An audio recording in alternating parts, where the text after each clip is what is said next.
పట్టుకోవాలని టామ్ ఆరాటం. టామ్ కి దొరికినట్లే దొరికి చటుక్కున తప్పించుకొని ఉడికించాలని జెర్రీ ప్లాన్. ఒకరిది బల ప్రయత్నం, ఇంకొకరిది బుర్రతో కూడుకున్న బుల్లి తెలివి. ఎవరు ఎవరిని జయిస్తారు, ఎలా ఎత్తులు జిత్తులు వేస్తారు, అదో థ్రిల్లింగ్ కామెడీ. ఈ 70 ఏళ్లలో ప్రపంచంలో ఎన్ని మూషికాలు మాజాలాలు చనిపోయాయో కానీ టామ్ అండ్ జెర్రీలకు మాత్రం మరణమే లేదు.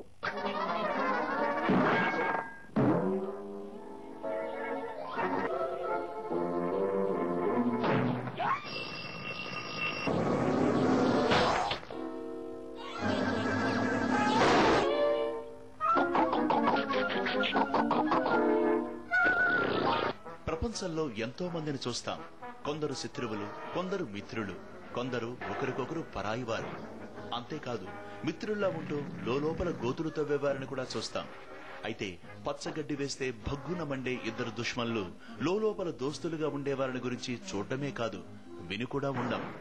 ఆ అపూర్వ స్నేహ బంధాన్ని ప్రపంచానికి చాటడానికి అవతరించిన వారే టామ్ అండ్ జెర్రీ.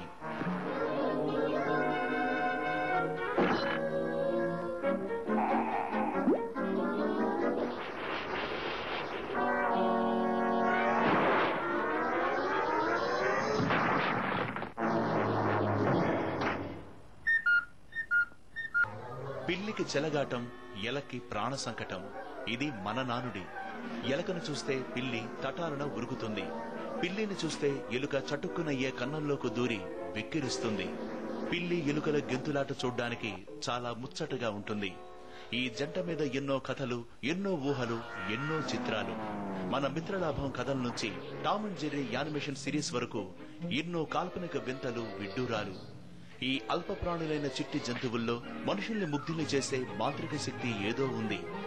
అందుకే 70 ఏళ్ల క్రితం విలియం హానా, జోసెఫ్ బార్బరా బుర్రల్లో ఈ జంట ప్రాణుల గుండె అల్లరి మొదలైంది. ఎలక, పిల్లి చిత్రాల ఆటని వెండి తెరకెక్కిస్తే ఎలా ఉంటుందన్నది వారి ఆలోచన.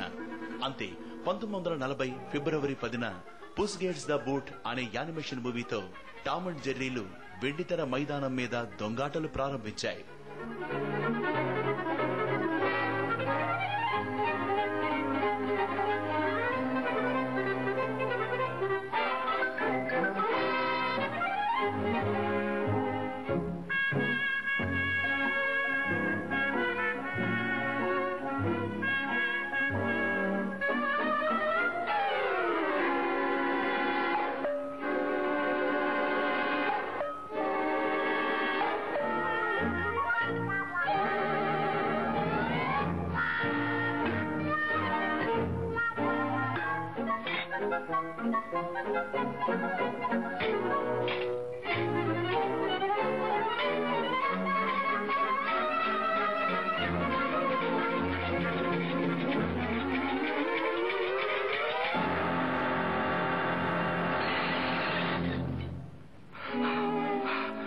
ఈ యానిమేటెడ్ మూవీ సినిమా దునియా మొత్తం దుమ్ము లేపింది.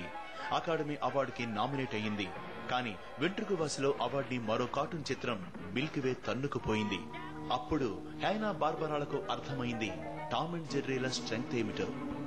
ఇక నేరుగా టామ్ అండ్ జెర్రీ సిరీస్ ను చాలా సీరియస్ గా తీయడం మొదలుపెట్టారు. అంతే టామ్ జెర్రీల జైత్రయాత్రకు రంగం సిద్ధమైంది. దశాబ్దాలు గడిచిన ఆ జంట చేసిన వింత విన్యాసాలు, కిల్లింగ్ అండ్ థ్రిల్లింగ్ గేమ్స్ ఆబాల గోపాలాన్ని మురిపించసాగాయి.